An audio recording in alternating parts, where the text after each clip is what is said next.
चली कि भैया नंद जी के लाला भयो है। तो ब्रजवासी ने मन में विचार किया कि अब उत्सव कैसे मनावें। व्यवस्था की प्रतीक्षा करें, सामग्री आवे उसकी प्रतीक्षा करें? नहीं। सबसे महंगी वस्तु क्या है ब्रजवासियों के पास? गौ रस, दूध, घी, दही, मक्खन, ये सबसे महंगा है। और किसानों के पास सबसे ज्यादा बहुमूल्य दूध, घी, मक्खन और खेती बाड़ी के सामान यही होते थे, और तो कुछ व्यापारियों के पास होता नहीं था। तो ब्रजवासियों को जब पता चली कि नंद जी के लाला भयो है, तो अब व्यवस्था की प्रतीक्षा नहीं कर रहे हैं कि शाम तक व्यवस्था होगी तब उत्सव मनावेंगे, कल उत्सव। इतना आनंद चित्त में हुआ कि क्या करें क्या करें, इस उत्साह को कैसे प्रकट करें। तो सब ब्रजवासी अपने अपने घर में गए और वहां जो दही की भरी भरी मटकी रखी हैं, जिनसे अभी मक्खन निकालना है, दही का मंथन करके ही मक्खन निकलता है, या फिर उस दही को मथुरा जाकर के बेच के आना है, वो दही के रखे हुए। गोकुल का मतलब क्या है? जहां प्रत्येक घर में 1000 से ज्यादा गौवंश है, गैया हैं, उसको गोकुल कहते हैं। गैया का कुल जहां विराजे उसको गोकुल कहते हैं। तो सब ब्रजवासियों को जैसे ही पता चली कि नंद जी के लाला भयो है, कैसे उत्सव मनाए कैसे उत्सव मनाए, तो अपने अपने घर में गए और वहीं दही की रखी भई मटकी उनको ले ले करके एक दूसरे पर उछालन लगे, बधाई हो नंद जी के लाला भयो है, बधाई हो। जब देखी कि ये तो कोरी दही गिर रही है, अधिकतर लोग श्वेत वस्त्र पहनते हैं, श्वेत पे श्वेत गिर रहा है, कोई विशेष फर्क पड़ नहीं रहा है। तब कोई आयो, अरे भैया या मैंने हल्दी घोलो। तब दही में हल्दी घोली गई, केसर घोला गया, चंदन घोला गया, इत्र घोला गया। ये इंस्टेंट उत्सव है। और दही में खूब सारा केसर, घी आदि ये सब मिला करके अब लोगों पर उछाल रहे हैं। एक बात याद रखिएगा, जिन ब्रजवासियों के यहां दही नहीं था वो क्या कर रहे थे? बोले वो यमुना जल ले ले करके मटकियों में और उनमें केसर आदि मिला मिला करके वो उछाल रहे थे। और मानो जैसे दही का सरोवर प्रकट हो गया हो गोकुल में। इतनी दही उछाली गई, इतनी दही उछाली गई कि घुटने घुटने तक दही दही है चारों ओर। और सब ब्रजवासी बस नाच रहे हैं, गा रहे हैं, उछल रहे हैं, कूद रहे हैं, एक दूसरे को लिटा रहे हैं और बस एक ही बात करें, बधाई हो हमारे नंद जी के लाला भयो है, बधाई हो। हम आप सब लोग तो 5000 वर्ष पूर्व हुए उत्सव की एक बिंदु भी नहीं करते होंगे। हम तो अभी तक अपनी कथाओं में 10-12 बार दधी काना कर चुके हैं। जो मंच होता है, मंच पे ही इतनी दही होती है, फिर वहां से एक पंडित जी को पकड़ेंगे, लिटा करके उनको रिपटाएंगे, वो फिसलते हुए वहां जाएंगे, फिर वहां से उनको रिपटाएंगे इधर। वो क्या हो रहा है? बोले नंद घर आनंद भयो, जय कन्हैया लाल की। आनंद का मतलब क्या होता है? जो व्यवस्थाओं से सुख प्रकट किया जाए वो सुख होता है। जो व्यवस्थाओं से उत्सव प्रकट किया जाए वो सुख होता है। लेकिन जो अव्यवस्थाओं से प्रसन्नता प्रकट की जाती है उसको आनंद कहते हैं। अभी आप राह चलते के ऊपर रंग डाल दो, गुस्सा हो जाएगा, ए तूने कैसे डाल दिया।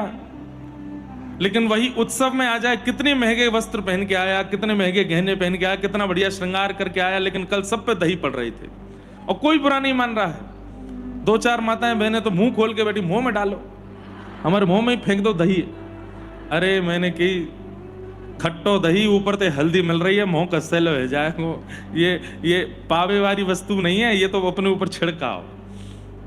और एक बात कहें, जाके वस्त्र पर सबसे ज्यादा दही पड़ी हो, कल उन बिंदुओं को गिन लेना। उन बिंदुओं के अनुसार इतने पाप आपके जीवन के कल नष्ट हो गए। ठाकुर जी का 5000 वर्ष पहले जो उत्सव हुआ था वो कैसा था? बोले घुटने घुटने तक तो दही दही है पूरे गोकुल में। और तभी ब्रजवासी सब नंद बाबा को लेकर के आए और अपने पटके एक दूसरे से एक बांध करके नंद बाबा को बीच में खड़े होके उनके पेट पर पटके लिपटा के, कुछ ब्रजवासी उधर, कुछ ब्रजवासी इधर, और ऐसे मंथन कर रहे हैं। बीच में नंद बाबा जैसे कोई मटकी का मंथन करते हैं तो बीच की जो मथानी होती है, ऐसे नंद बाबा मथानी बन करके इधर उधर घूम रहे हैं और सब ब्रजवासी नाच रहे हैं, गा रहे हैं। बोले बाबा अब तो बधाई चाहिए, लाला भयो है, 80 बरस बाद लाला भयो है। नंद बाबा सबको लुटा रहे हैं। अच्छा एक बात, ठाकुर जी जब मिल जाएंगे तो क्या होगा? ठाकुर जी जब मिल जाएंगे तो लुटाने का ही मन करेगा। अरे भाई तू ये ले, ये भी ले जा, अरे तू ये ले, ये भी ले जा। ये ले, ये इसको भी निकाल के ले जा। अरे नहीं निकल, काट के निकालो उसको, लेके दाओ, दान करो। ठाकुर जी जब तक जीवन में नहीं आते तब तक ये मेरा है, ये भी मेरा है, ये भी मेरा है, ये भी मेरा है, सब मेरा है। लेकिन जैसे ही ठाकुर जी आ जाते हैं, ये भी चला जाए, ये भी चला जाए, सब कुछ बांट दो, कुछ नहीं रखना अपने पास। अरे जब श्याम सुंदर धन मिल गए हो तो अब और किसी की क्या आवश्यकता है हमको। इसलिए ये बात याद रखिएगा कि अगर ठाकुर जी जीवन में आ गए तो संग्रह की स्थिति खत्म हो जाएगी आपकी। लुटावन लगोगे, बांटन लगोगे, दूसरों को देने लगोगे। अभी लेने की इच्छा होती है, अभी संग्रह की इच्छा होती है, अभी इकट्ठा करने की इच्छा होती है, अभी अपना विस्तार करने की इच्छा होती है, बढ़ाने की इच्छा होती है। लेकिन ठाकुर जी जीवन में आएंगे तो सब देने की इच्छा होगी, घटाने की इच्छा होगी, लुटाने की इच्छा होगी। एक से नहीं, दोनों हाथ से लुटाओगे। कोई नहीं है ऐसा भक्त जिसने ठाकुर जी को प्राप्त करने के बाद संग्रह किया हो। ठाकुर जी को प्राप्त करने के बाद तो लुटाया ही है। नंद बाबा लुटा रहे हैं। तो पहली स्थिति, जीवन में ठाकुर जी आ गए हैं या आने वाले हैं तो संग्रह नहीं करोगे, लुटाओगे, बांटोगे, दूसरों को दोगे। चाहे वो धन है, चाहे वो अन्न है, चाहे वो वस्त्र है, और चाहे वो आपका ज्ञान है, सद्भाव है। एक बात बताएं, व्यास मंच पर बैठा हुआ व्यास यदि लोभी है, उसके अंदर भी एक लोभ है धन का, ऐश्वर्य का, तो कहीं ना कहीं उस व्यास की वाणी में भी कृष्ण प्रेम नहीं छलकेगा। विद्वत्पूर्ण वाणी हो सकती है, लच्छेदार वाणी हो सकती है, एक से एक अद्भुत शब्दों का प्रयोग हो सकता है, अच्छे से अच्छे स्वर में गायन हो सकता है, अच्छा सा अच्छा श्रृंगार और वस्त्र का पहनना हो सकता है, लेकिन उसकी वाणी से श्रोता के चित्त में कृष्ण भक्ति प्रकट नहीं होगी। क्यों?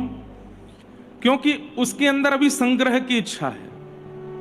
संग्रह वृत्ति व्यक्ति ना तो भगवत प्राप्ति कर सकता है ना करा सकता है। जानबूझ के मत लुटाइएगा कि बाहर जाके आज से ही लुटान लग जाओ। रिक्शे वाले ने कहा घर तक के 10 रुपए, अरे तू 100 रख। महाराज जी से सुन के आए आजम कथा। शॉपकीपर के पास गए, दूध 25 रुपए का, अरे तुम 200 रखो यार, रख लो अपने पास, नहीं चाहिए हमको वापस। क्यों? महाराज जी बोले हैं लुटाने से कृष्ण मिलते हैं। नहीं, जानबूझ के नहीं करना है, आप स्वाभाविक रूप से ऐसे हो जाओगे। ठाकुर जी जीवन में आते हैं तो दूसरी स्थिति क्या है? निद्रा, भूख, प्यास, शरीर की सुध, जिससे भी आप व्यवस्थित रहते हो, वो सब आपके जीवन से, चित्त से निकल जाएगा। कब सो रहे हैं, कब खा रहे हैं, कब पी रहे हैं, कब हंस रहे हैं, कब नाच रहे हैं, कब गा रहे हैं, कुछ पता नहीं चलेगा। अरे बड़ी सामान्य ऐसी बात कि अभी हम कितना सुंदर कीर्तन कर रहे थे, गोवर्धन गिरधारी जी सुध लेना हमारी। अब लोग बाग बैठ के धीमे धीमे ताली बजा रहे हैं। एक माता जी उसमें भी नृत्य कर रही थी।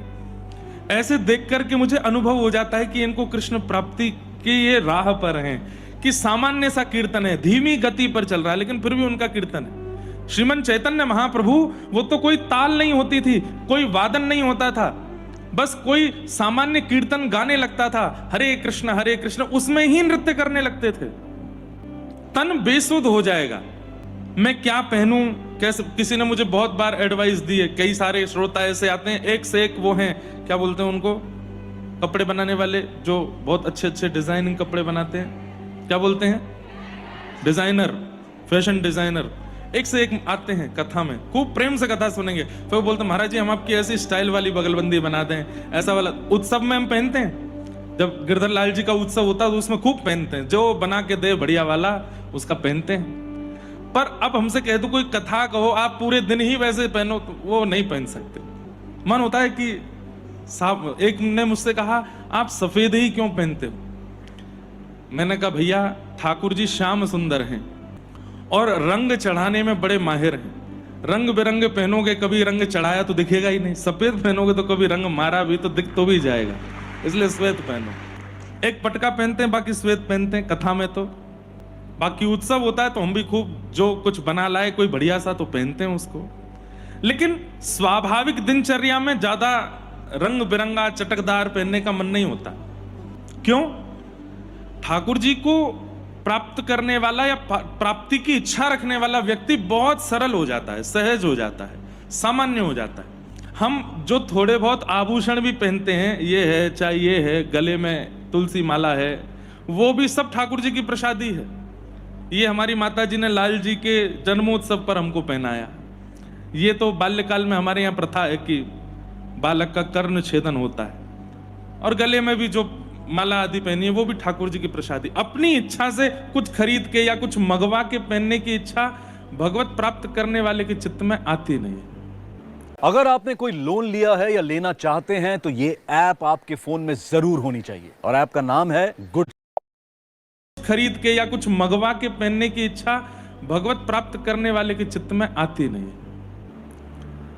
तो ठाकुर जी को प्राप्त करने वाला ऐसा हो जाता है। तीसरा ठाकुर जी को प्राप्त करने वाले के चित्त में दीनता बहुत आ जाएगी। दीनता कैसे? वो सबके आगे झुकना शुरू हो जाएगा। जिसको देखेगा जो श्रेष्ठ है उसके आगे झुक जाएगा। सबको बड़ा बना के खुद को छोटा बनाने की स्थिति, ये भगवत प्राप्त व्यक्ति का एक लक्षण हो जाएगा। और चौथा और सबसे विशेष लक्षण, नेत्र ज्यादातर भीगे रहेंगे भगवत प्राप्त के, सूखे नेत्र नहीं रहेंगे।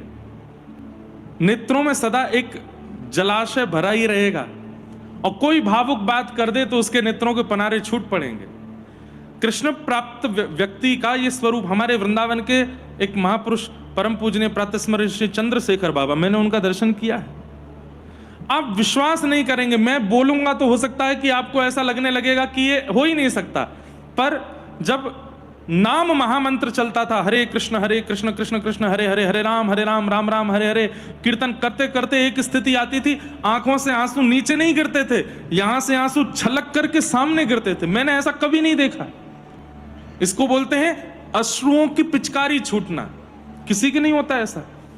विरह की ऐसी परम दशा, ठाकुर जी से मिलने की ऐसी व्याकुलता कि बस नेत्र भी यहां गालों से नीचे नहीं टपक रहे हैं, सामने छलक करके गिर रहे हैं। ऐसी स्थिति उनकी होती थी। ऐसे ऐसे महापुरुष। तो कृष्ण प्राप्त व्यक्ति का चौथा लक्षण क्या है कि उसके नेत्र सजल रहेंगे। वो भले ही मुख से मुस्कुरा रहा है पर नेत्रों में पानी रहेगा, भीगे नेत्र रहेंगे। कृष्ण प्राप्त व्यक्ति का चौथा लक्षण, सब में गुण मुझ में अवगुण, ये दर्शन उसका हो जाएगा। नंद बाबा के अंदर ये सारे गुण प्रकट हो गए हैं, क्योंकि घर में लाला जन्म हुए हैं और वो लाला साक्षात कृष्ण है। अटारी पर खड़े होकर के नंद बाबा लुटा रहे हैं, सबको दे रहे हैं, कोई बड़े छोटे का भेद नहीं रख रहे हैं। कोई बहुत बड़ा नगर सेठ भी आया है तो उसको भी स्वर्ण के रत्न दे रहे हैं। लेकिन अगर कोई सामान्य कार्यकर्ता भी आ गया है तो हो सकता है नगर सेठ से ज्यादा उसको दे रहे हैं, सबको लुटा रहे हैं। क्यों? घर में आनंद हुआ है, लाला हुआ है। अच्छा, ये कोई नहीं समझ पा रहा कि नंद बाबा इतने उदार मना क्यों हो गए हैं। ठाकुर जी के आने के बाद उदारता लाए नहीं है, अपने आप आ गई है। अच्छा, एक बार ऐसा भी होता है संसार में, पति लुटा रहा है तो पत्नी रोकती है, पत्नी लुटा रही है तो पति रोकते हैं, अरे भाई तुम कहां, सब जगह क्या कर रही हो, इतना भी मत दो। लेकिन यहां दोनों की स्थिति ऐसी हो गई है कि नंद बाबा लुटा रहे हैं तो यशोदा मैया भीतर से सेवकों को भेज रही हैं कि अरे वहां भी कछु सामग्री धरी है, वो भी दिया नंद बाबा को, लुटा में हमारे घर में लाला भयो। और सब ब्रजवासी से बदले में केवल एक वस्तु मांगे, कहा कि हमारो लाला ऐसे ही चिरजीव है, ऐसे ही आनंद करे। सब ब्रजवासी नंद भवन को घेर करके दोनों भुजा उठा के आशीष देते हुए गा रहे हैं, हे यशोदा मैया तुम्हारो लाला चिरजीव है। चिरजीव मतलब इतनी लंबी आयु हो, इतनी लंबी आयु हो तुम्हारे लाला की कि बस जब तक सूर्य चंद्रमा है, जब तक ये पृथ्वी है, जब तक ये ब्रह्मांड है, तब तक तुम्हारो लाला राज करे। तभी वहां पूतना का आगमन हुआ। 6 दिन के ठाकुर जी हुए और राक्षसी पूतना का आगमन हुआ। रूप बदल करके आई थी, अत्यंत सुंदर बनकर के आई थी पूतना, जैसी है उस रूप को ढक करके आई थी। उसकी रूप लावण्य को देख करके सब मोहित हो गए। नंद घर आनंद भयो, जय कन्हैया लाल की सब उत्सव मना रहे थे। लेकिन जैसे ही पूतना का आगमन हुआ सब उसको देखने लगे, अरे देख कितनी सुंदर, कितनी सुंदर। सब उसके रूप की झांकी की, उसके नेत्रों की, नासिका की, श्रृंगार की चर्चा करने लगे। एक दो ब्रजवासी तो क्या बोल पड़े पता है, अरे कछु तुम मानो चाहे मत मानो, हमने तो नंद जी को लाला देखो और लाला देख करके ऐसा लगो कि नारायण घर में आयो है। लेकिन भैया आज यह युवती को आते देख हमारे मन में ये विश्वास है गयो है वो नारायण है। और उनको दर्शन करके देखो लक्ष्मी आई है, इतनी सुंदर बनके, इतनी सुंदर लग रही थी पूतना। सब मोहित हो गए पूतना पर। बंधुओं, मैं कथाओं में कहा करता हूं कि भक्ति जीवन में आवेगी तो भक्ति के बाद जो सबसे पहला विघ्न आएगा वो पूतना का आएगा। पूतना का मतलब क्या है? पूत यानी कि पवित्र, ना माने कि नहीं, अपवित्रता। आपके जीवन में भजन है, आपके जीवन में भक्ति है, आपके जीवन में ठाकुर जी का प्रेम है, उसके बाद अपवित्रता से बचिएगा। अब मुझे पता है अपवित्रता के रूप में आपने क्या सोचा होगा। अब अपवित्रता के रूप में आपने झूठा कूटा या फिर शौच आदि की सामग्री, उन सबको आपने अपवित्र सुना समझा होगा ना। भजन जीवन में आने के बाद अपवित्रता क्या है? दूसरे में दोष देखना, ये अपवित्रता है। इस अपवित्रता से बचिएगा।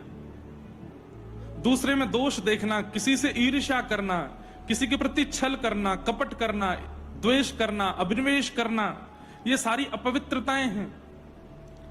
भक्ति जीवन में आने के बाद इनको एंट्री नहीं देनी है आपको। आप तिलक लगाते हैं, माला जपते हैं, कंठी पहनते हैं और फिर किसी से ईर्ष्या कर रहे हैं, उतार दीजिए माला, उतार दीजिए कंठी, उतार दीजिए तिलक। अधिकार नहीं है इसका आपको। आपके चित्त में ईर्ष्या है।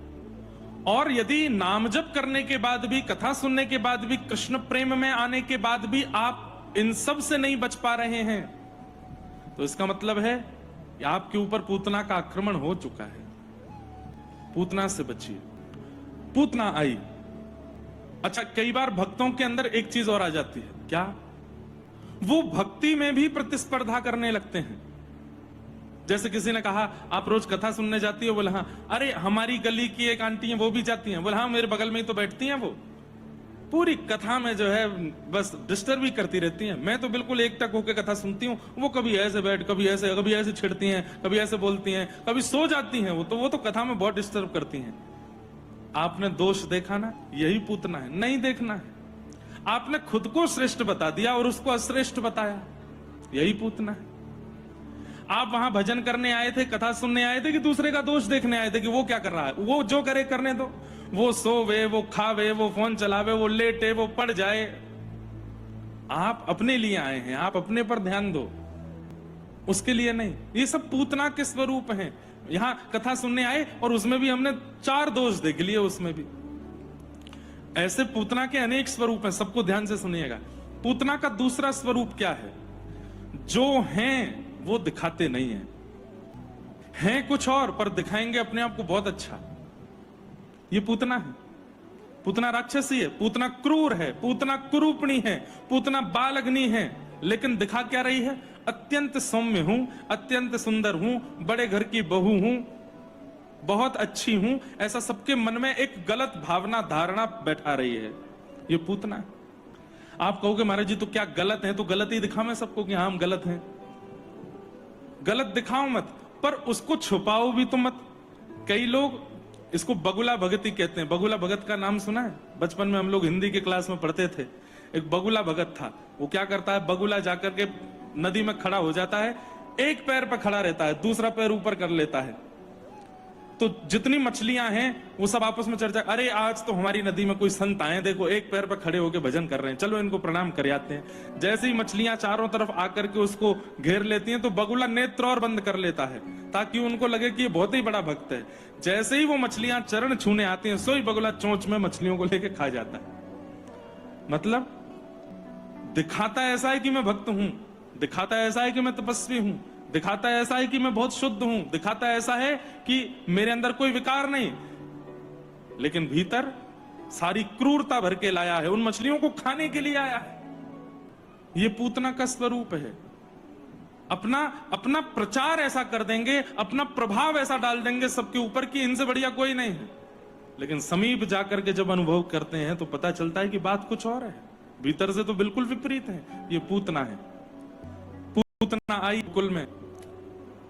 अच्छा, सबसे बड़ी बात, बाकी किसी को एंट्री नहीं मिल रही है नंद भवन में, भीड़ इतनी है, लेकिन पूतना को कोई रोक नहीं रहा है। क्यों? इतनी सुंदर बन के आई है, ऐसे बढ़िया कपड़े पहन के आई है, सब उसको मार्ग देते जा रहे हैं, जाने दो जाने दो जाने दो जाने दो। नंद भवन में पहुंच गई भीतर। जैसे ही अंदर गई तो यशोदा मैया ने पूतना को देखा तो यशोदा मैया के मन में भी आई, बड़ी सुंदर है। ए विधाता, तेने मेरो लाला कछु साल पहले भेज दिया होता तो यही तो ब्याह कराती अपने लाला को। अब चल विधाता, ये तो तेने बड़ी बूढ़ी भेज दी है, मेरो लाला तो छोटो है, अब कृपा करके कृपा कर दियो, या के घर एक लाली होए। मैया ने इतनी देर में सोच लिया कि ये जो सुंदरी आई है इसकी एक लाली हो तो बातें अपने लाला को ब्याह कर दूंगी। इतनी सुंदर की लाली या तो नेक कम सुंदर भी भाई तो भी बहुत सुंदर होएगी, अपने लाला को तो ब्याह, इतनी सुंदर बन के गई है पूतना।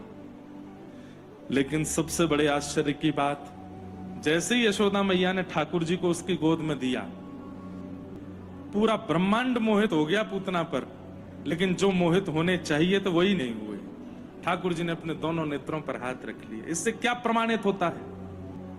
ये भी राजी हैं मुझसे, वो भी राजी हैं मुझसे, आप भी राजी हो, ये भी सब राजी हैं, लेकिन अगर ये राजी नहीं है तो चाहे पूरी दुनिया आपकी हो गई हो, ये अकेले अगर राजी नहीं है तो आप किसी काम के नहीं है।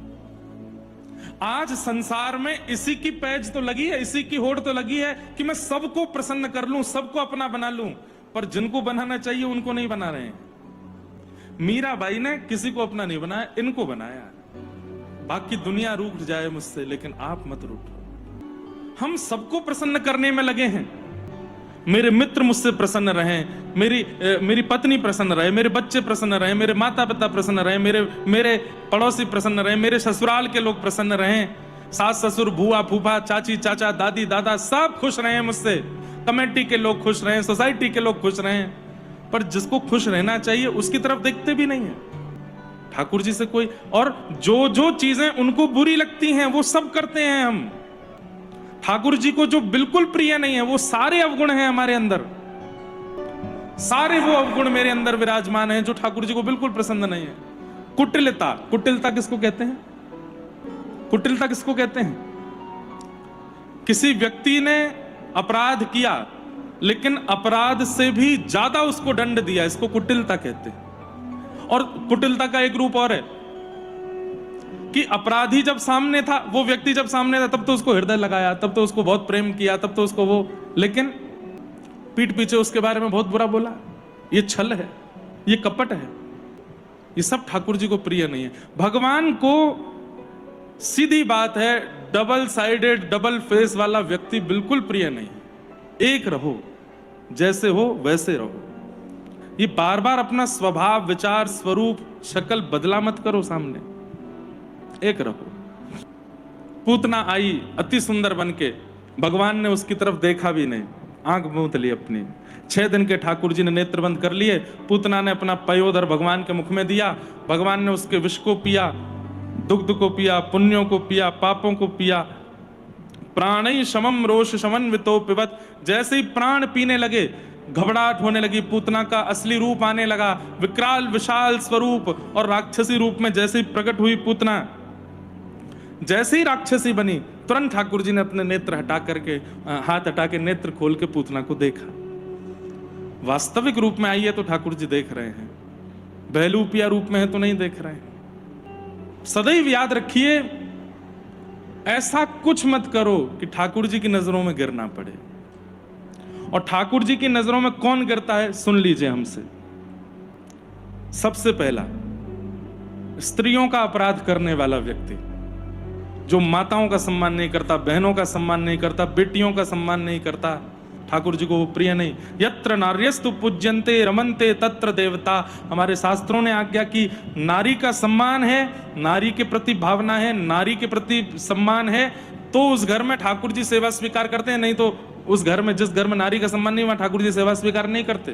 तो सबसे पहला, दुर्योधन दुशासन महाभारत युद्ध में मारे गए, इतनी बड़ी सेना होते हुए भी मारे गए, भीष्म पितामह के पक्ष में होते हुए भी मारे गए। क्यों? द्रौपदी का चिरहरण किया था इन्होंने। ठाकुर जी अंतिम दिन भी इसी बात पर बलराम जी से एक भगवान का थोड़ा सा एक संवाद हुआ था, वो इस कथा में मैंने सुनाया नहीं। बलराम जी से ठाकुर जी बोल पड़े।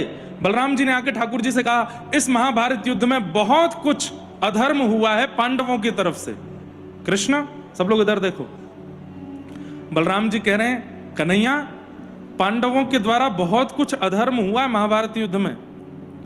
जहां साक्षात धर्म स्वरूप कृष्ण खड़े हैं, वहां पांडवों की हिम्मत कैसे हो गई अधर्म करने की? ये महाभारत युद्ध में पांडवों का विजय होना, ये न्याय का विजय नहीं है, ये तो जबरदस्ती जिताया है तैने लाला। तो आज ठाकुर जी बोल पड़े। ठाकुर जी बोले, अच्छा भैया, इन पांडवों ने अधर्म किया है महाभारत युद्ध में? बोले हाँ। और जो भरी सभा में द्रौपदी का चीरहरण हो रहा था, तब दुर्योधन दुशासन अधर्म नहीं कर रहे थे? उस दिन आप बोलने के लिए नहीं आए वहां पर? अरे दुर्योधन तो आपका शिष्य है, दुर्योधन को गदा चलाना बलराम जी ने सिखाया था, दुर्योधन तो आपका शिष्य है। यही ज्ञान उपदेश जो आज आप मुझे कर रहे हैं, ये आपने उस दिन दुर्योधन को क्यों नहीं किया? अरे वो अबला नारी रो रही थी, भीख मांग रही थी कि मेरी इज्जत को बचाइए, सबके आगे हाथ जोड़ रही थी, भीष्म पितामह के आगे हाथ जोड़े, अपने 5 पतियों को लाचार रूप में देख रही थी, कृपाचार्य, द्रोणाचार्य, सबकी ओर देखा उसने, किसी ने रक्षा नहीं की। हमारी बहन है बलराम जी वो। और सबसे बड़ी बात, जिस समय चीरहरण हो रहा था उस समय वो रजस्वला अवस्था में थी, उसका स्पर्श नहीं हो सकता था। उस समय ये लोग उसका चीरहरण कर रहे थे। और आज इन्हीं लोगों को जब मार दिया गया महाभारत युद्ध में, तो ऐसे पापियों को मारने वालों के लिए आप कह रहे हो कि इन्होंने अधर्म किया? स्त्री रक्षा में महाभारत हो गया, स्त्री रक्षा में राम रावण युद्ध हो गया।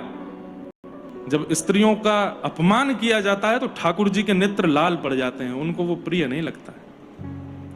आप कहेंगे महाराज जी कोई स्त्री क्रूर है, कोई स्त्री बहुत ज्यादा मतलब स्वभाव से विचित्र है, तो क्या करें? चुपचाप चले जाओ वहां से, मत कहिए कुछ भी।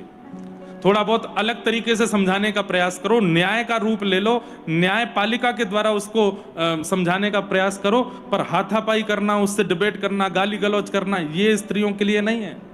और दूसरे तरीके ढूंढ लीजिए, ठाकुर जी को वो प्रिय नहीं। दूसरा, भगवान को अप्रिय लगता है वैष्णव अपराध। किसी भक्त का, किसी ब्राह्मण का, किसी भगवत भजन करने वाले का आप अपराध करो, वो ठाकुर जी को प्रिय नहीं। वैष्णव अपराध ठाकुर जी को प्रिय नहीं। तीसरा, बालकों के प्रति दुर्भाव। बाल घाती जब कोई हो जाता है, बालकों से दुर्व्यवहार करने वाला होता है, जो अबोध हैं उनके प्रति दुर्भावना रखने वाला, उनको भी ठाकुर जी प्रेम नहीं करते। ये मुख्य कुछ 3 कारण हैं। और चौथा, गौ के प्रति जानवर बुद्धि रखने वाला, उसके प्रति सेवा या प्रेम का भावना रखने वाला, उसको भी ठाकुर जी प्रेम नहीं करते। इसलिए भैया कभी ऐसे ये क्रियाएं मत कीजिए जिससे ठाकुर जी अपनी नजर मूंद लें आपसे। वो काम मत कीजिएगा जिससे ठाकुर जी नाराज हो जाए। क्योंकि दुनिया भले ही आपकी हो जाए, ठाकुर जी अगर आपके नहीं हुए। महाभारत युद्ध में एक बहुत सुंदर प्रसंग आता है। कर्ण अपने रथ पर बैठा था और यह नियम था कि जब तक कर्ण के पास कुंडल और कवच हैं तब तक कर्ण को महाभारत युद्ध में नहीं मारा जा सकता। उसी समय इंद्र ब्राह्मण का रूप धारण करके महाभारत युद्ध के बीच में आकर के कहता है, कर्ण मुझे भिक्षा दो। और दानवीर कर्ण है, सब दान कर देता है, जो मांग ले वो दे देता है। कर्ण ने कहा क्या चाहिए मांगिए, और तुम्हारे कवच कुंडल दो। कर्ण हंसने लगा और हंस करके अपने कुंडल उतारने लगा। उस समय कर्ण के सारथी ने कर्ण से कहा, ये क्या कर रहे हैं आप नहीं जानते हैं कि जब तक ये कवच कुंडल है तब तक ही आप हो, ये देते ही आपका वध करने का पूरा षड्यंत्र रचाएंगे पांडव। क्या आपको अभी जो रील आप देखी इसका 1 भी रुपया मिला नहीं ना? अगर वही 30 सेकंड आप स्नैप टीवी पर दे, पूरा षड्यंत्र रचाएंगे पांडव। मैं अपने दान देने से पीछे नहीं हट सकता, कर्ण ने कहा। तो सारथी बोलता है, दान दीजिएगा, मैं मना नहीं करता हूं, पर यह कह दीजिए कि अभी महाभारत युद्ध चल रहा है, युद्ध के बाद दान कर दूंगा, कुंडल भी दे दूंगा, कवच भी दे दूंगा, युद्ध में बीच में मत दीजिए। बहुत समझाया, बहुत कहा, लेकिन अंत में कर्ण ने जो एक बात कही है ना, बस उससे सब स्पष्ट हो जाता है। कर्ण क्या कहता है अपने सारथी को, इतना क्यों समझा रहे हो मुझे, क्यों कह रहे हो कि तुम कुंडल मत दो, कवच मत दो, ये मत करो? अरे मैं चाहता हूं कि आप जीवित रहो। तब अपने सारथी को अपने बगल में खड़ा करके कर्ण इशारा करके कहता है, मेरा युद्ध मानवों से चल रहा हो तो मैं जीतने की योजना बनाऊं। अर्जुन के रथ के सारथी को देखो, मेरा युद्ध तो ईश्वर से चल रहा है, ईश्वर से मैं कैसे जीतूंगा? मुझसे मानव रूठा हो तो मैं युद्ध करूं ना, मुझसे तो ईश्वर रूठा बैठा है। मेरे विपक्ष में साक्षात कृष्ण खड़े हैं, चाहे मैं 1000 कवच पहन लूं तो भी नहीं बचूंगा। और उस समय कर्ण अपने कवच कुंडल उतार के इंद्र को दान कर देता है और उसी के बाद कर्ण की मृत्यु होती है। ठाकुर जी कभी विरोध में ना चले जाएं भैया, इसके लिए ध्यान रखो, वो हमारे पक्ष में रहें बस। और कभी कोई गलती ऐसी हो गई कि लगता है कि ठाकुर जी चले गए, तो फिर उसके बाद पुनः नहीं करेंगे, ये संकल्प लेके ठाकुर जी को विश्वास दिलाओ, हम नहीं करेंगे दोबारा ऐसा, नाथ गलती हो गई, हमारे पक्ष में आ जाओ। और इसके प्रति जो दंड देना हो ठाकुर जी आप दे दो, हम स्वीकार है। बस ये 2 बातें ठाकुर जी से कह दो, शायद ठाकुर जी दोबारा पक्ष में आ जाएं। इसलिए भैया ठाकुर जी को अपनी साइड रखो, कहीं वो विपक्ष में चले गए ना, सारे ग्रह नक्षत्र उथल पुथल हो जाएंगे। हम आपको डरा नहीं रहे हैं ठाकुर जी से, हम आपको प्रेम करवा रहे हैं ठाकुर जी से। डरिए मत, उनसे प्रेम कर लीजिए, प्रीति कर लीजिए, स्नेह कर लीजिए, सदा ठाकुर जी के रहो, वो कभी हमसे नाराज ना हो जाएं, इसका